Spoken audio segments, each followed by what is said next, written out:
Could Rashee Rice end up being the number one wide receiver in Kansas City? All that and so much more in this episode of the Locked On Dynasty Football Podcast. You are Locked On Dynasty Football, part of the Locked On Podcast Network. Here are your hosts, Marcus Mosher and Kate Madjuk. Welcome back to the Locked On Dynasty Football Podcast, part of the Locked On Podcast Network, your team every day. We'd like to thank you for making us your first listen of the day. This episode is brought to you by BetterHelp. BetterHelp, if you're thinking about starting therapy, give BetterHelp a try. Visit betterhelp.com/lockedon today to get 10% off your first month. I am your host, Marcus Mosher. You can follow me on Twitter at Marcus_Mosher. Joining me today is a very, very special guest. It's Thor Nystrom. You guys know him from all over the different platforms. He's absolutely fantastic. You can follow him on Twitter at ThorKU. Thor, I am so excited to have you on the show today. We're going to talk about a couple of your pet cats. But the first guy I want to ask you about is Rashee Rice, who had a monster game for the Chiefs in week 2 of the preseason. What were your thoughts on him just coming out of SMU? Yeah, well, he's an interesting player, right? Because he's a shade under 6'1". He was 6 foot and 5'8", and then a fortified kid, 204, tested in the 97th percentile, with the caveat that he ducked the agility drills, which was not a surprise to me because that was sort of the one bugaboo with him at SMU is in his routes. You didn't see like the sudden break stuff and stuff like that.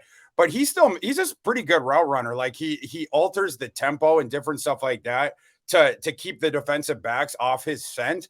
And he had to do that at SMU because he wanted all 3 levels. They would target him all 3 levels. And downfield, he's a killer. Like he had almost 400 targets over his career. More than 20% of those targets came 20 plus yards downfield. I think that's where, specifically like early on in Kansas City, that's where Pat Mahomes has to sort of be licking his chops a little bit. Because I know Rashee Rice can go downtown and get it. He's under 6'1", like I said, but he has a wingspan that's 6'4". And his vertical is over 40 inches. So that's a kid that climbs the ladder, and he's not affected by contact. A lot of times in the AAC, you'd see like, the safeties, the cornerbacks, whatever, they try to go through his back.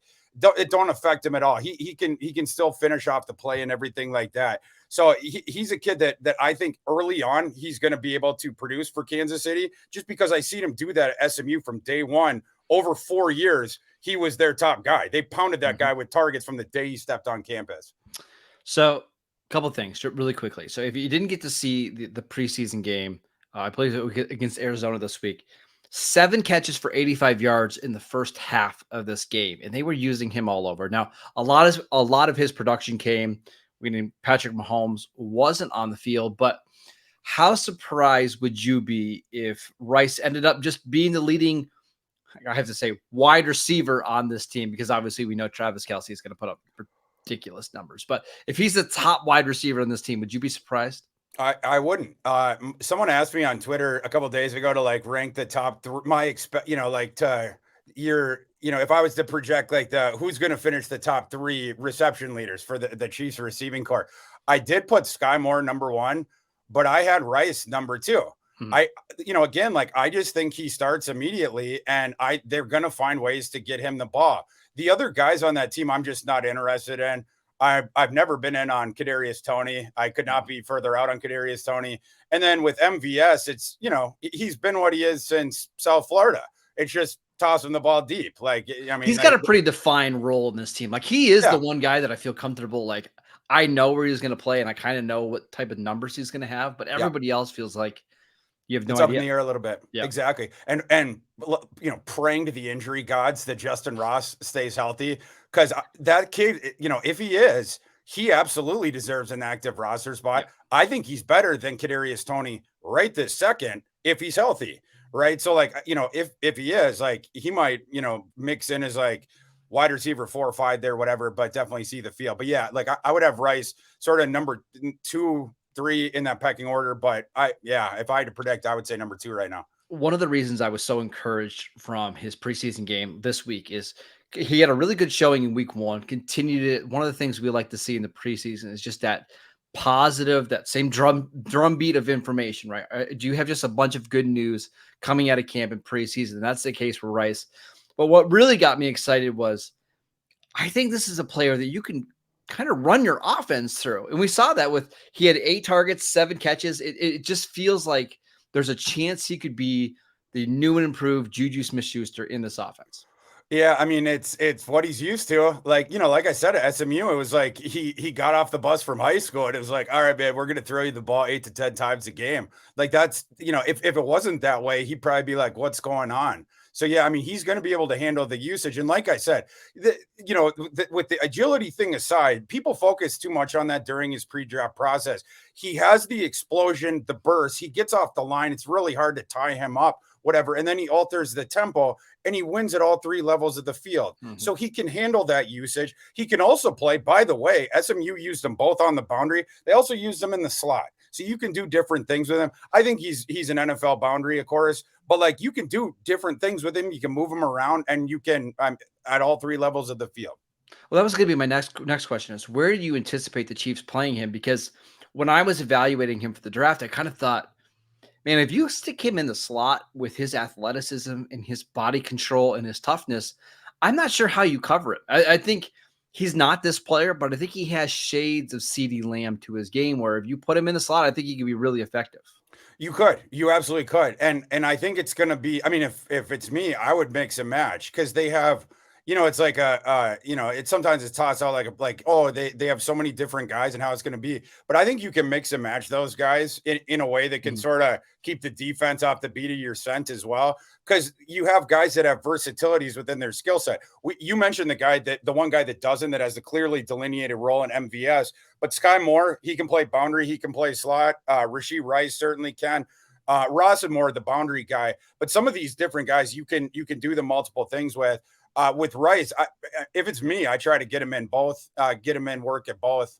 Yeah, because he can do both. Yep. Before we move on, just a little update on his dynasty price. Right now, he's being drafted as wide receiver 53 on Dynasty League Football.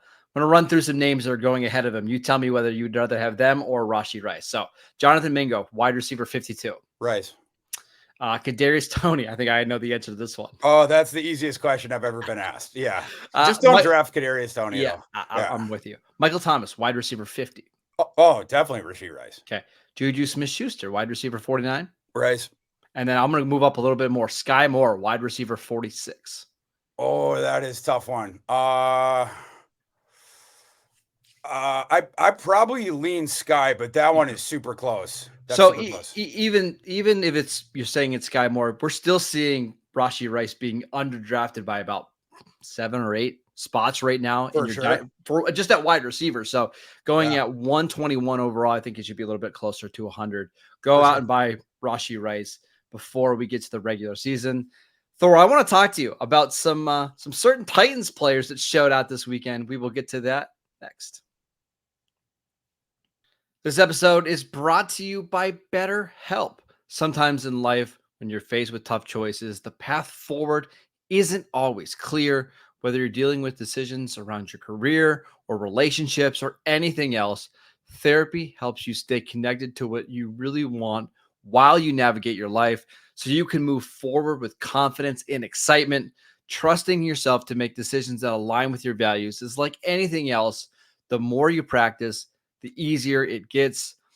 I know several people who have benefited from therapy, including myself, and BetterHelp has made it so easy to get the therapy that you need. If you're thinking of starting therapy, give BetterHelp a try. It's done entirely online. It's designed to be convenient, flexible, and suited to your schedule. All you have to do is fill out a brief questionnaire to get matched with a licensed therapist. And you can switch therapists at any time, for any reason, for no additional charge. Let therapy be your map. Visit BetterHelp.com. That is BetterHelp.com/lockedon today to get 10% off your first month. That is BetterHelp, HELP.com/lockedon. All right, welcome back to the Locked On Dynasty Football Podcast. On tomorrow's show, Ryan McDowell and Matt Williamson will continue to break down some of the winners and the losers from week 2 of the preseason. But right now, we got to talk about a certain running back for the Tennessee Titans, not big dog Derrick Henry, but Tyjae Spears with no ACLs, looking absolutely fantastic. What did you see from him the preseason? What did you think about him coming out of school? Yeah, it's the same thing we've seen at Tulane, especially last year. The thing with him, of course, was he was dinged up a bit earlier in his career. The knee thing, has been sort of the bugaboo.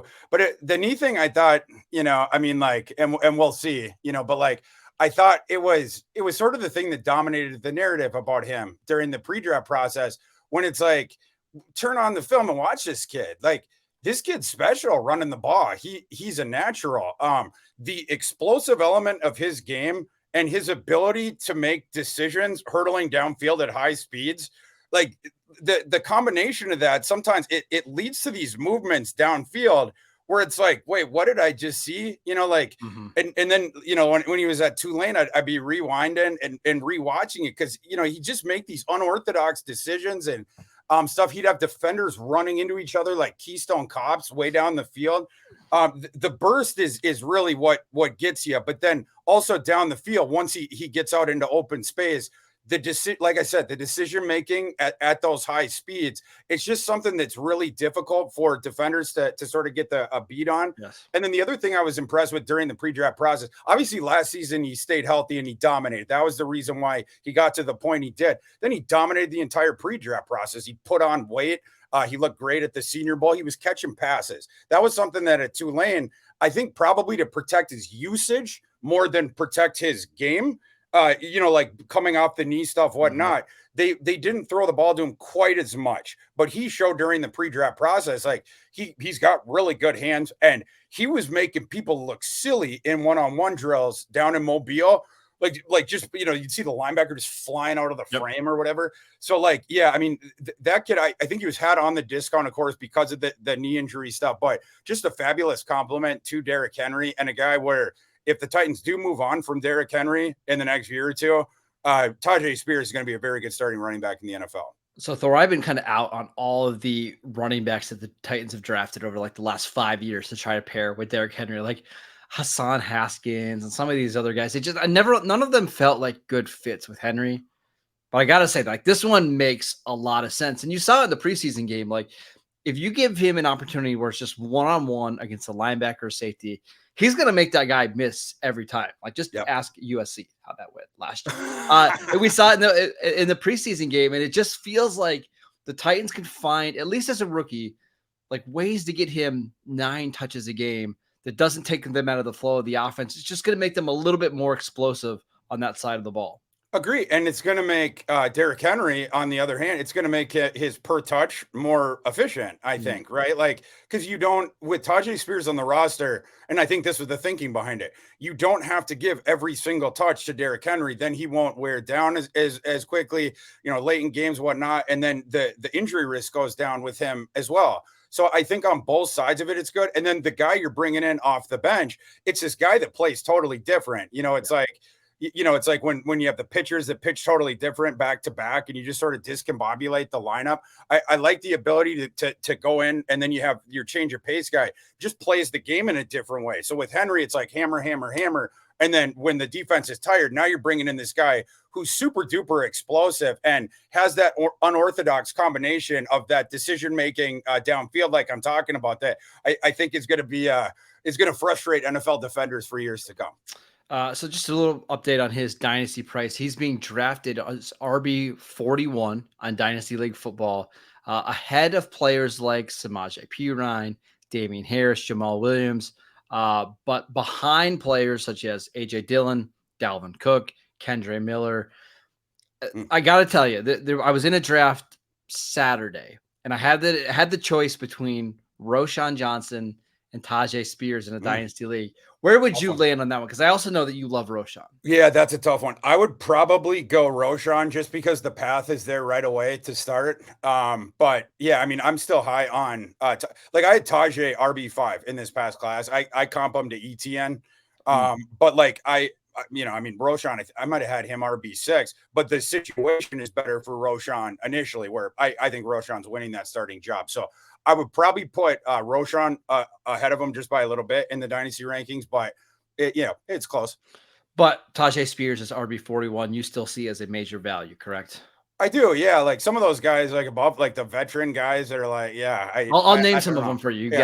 You got David Montgomery at RB30, James Conner at RB31, Dalvin Cook RB35, AJ Dillon RB36, I Antonio go Spears Gibson over those guys. Antonio Yeah. Gibson RB39. Definitely over Gibson for sure. Like, Yeah. what are you doing there? Yeah, exactly. So Yeah. we're in agreement here that Tyjae Spears is somebody that we both want on our team because I think there's a chance that he could have like standalone flex value as a rookie.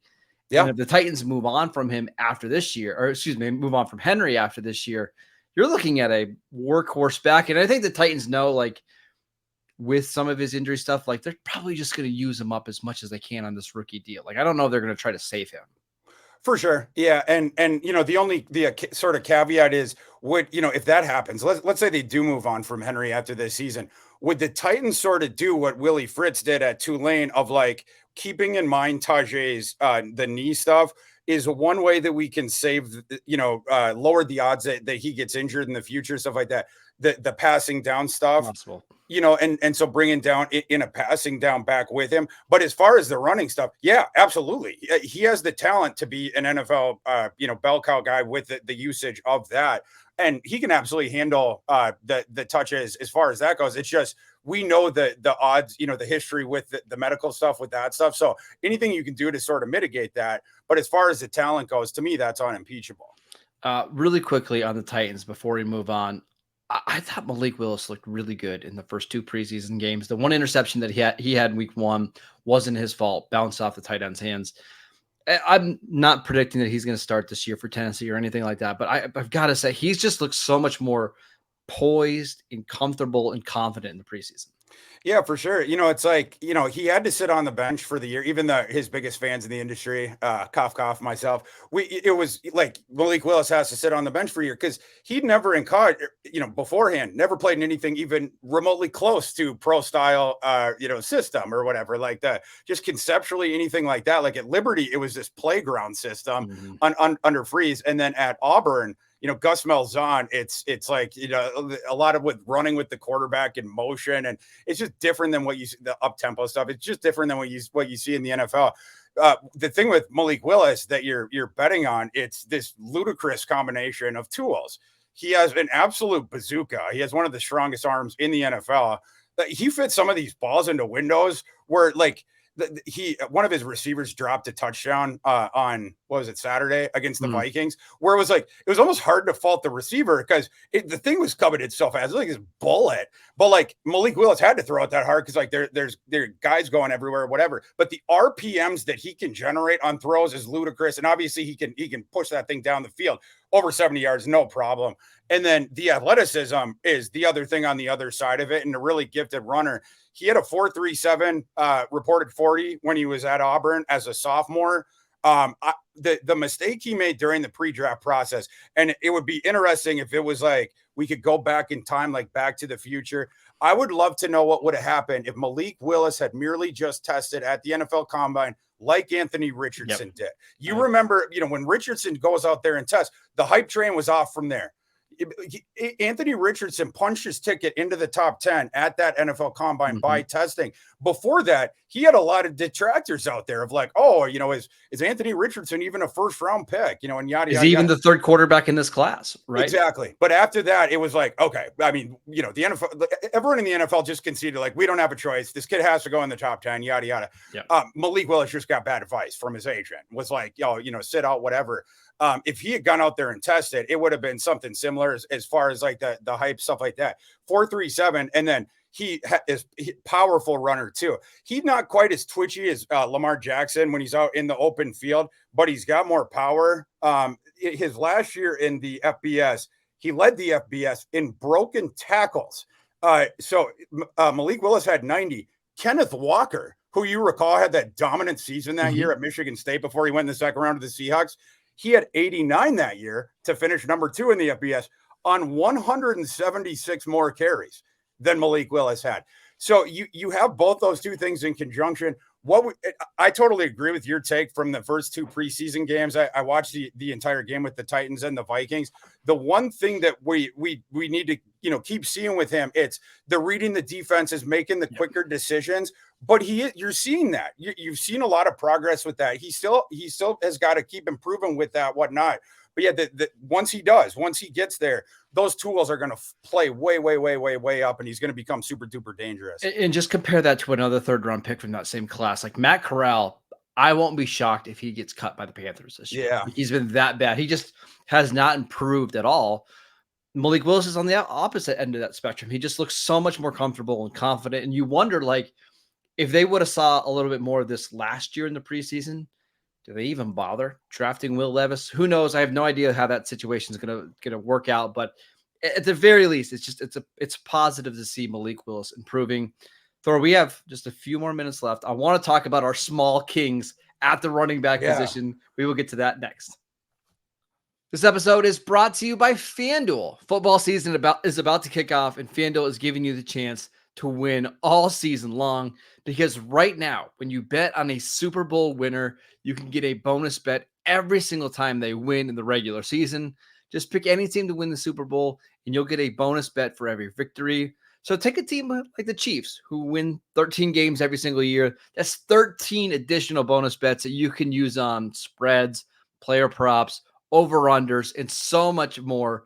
Visit FanDuel.com/lockedon and start earning bonus bets with America's #1 sportsbook. That is FanDuel.com/lockedon. All right, Thor, before we get you out of here, I have to ask you a Deuce Vaughn question, because listen, my team, the Dallas Cowboys, you guys all know that I root for the Cowboys, but now I've got Cowboy jerseys behind me. I didn't know what to think when the Cowboys drafted Deuce Vaughn. Can a 5'5" running back really work? And after 2 preseason games, not only am I like saying it's going to work, it's, hey, how big of a role can they make for him this year? Yeah, and speaking of fan rooting interest, I'm a Kansas Jayhawk alum. I went there, and the biggest Kansas football fan probably on earth, I would say, like, outside of the program. But so naturally I hate Kansas State. But Deuce Vaughn forced me to like watch them, and like, sort of like Kansas State the last 3 years. I'm remiss to say, because he's just so dang fun to watch. Yeah, like, and I knew that he's going to stick around for a long time in the NFL, despite the side, just because of that. The different things he can do, the thing of like, it's like sort of like hide the ball, or, hide in the cup or whatever. That's what he does behind the offensive line. He's seen this back when he was in the Big 12 too. So he makes it difficult for the defensive linemen and the linebackers just approaching the line of scrimmage. And then from there, the fun's only getting started. Because that guy's agility is friggin' stupid. It's like Frogger, right? It's like, I'm here now I'm going there. It's like he's almost teleported, over or whatever. I'll tell you one thing I noticed, though, like just at training camp, is like the Cowboys have some really tall defensive tackles. They're like 6'6", 6'7". They have a hard time reaching down to like even try to get an arm on him, because he's just so much shorter than what they're used to.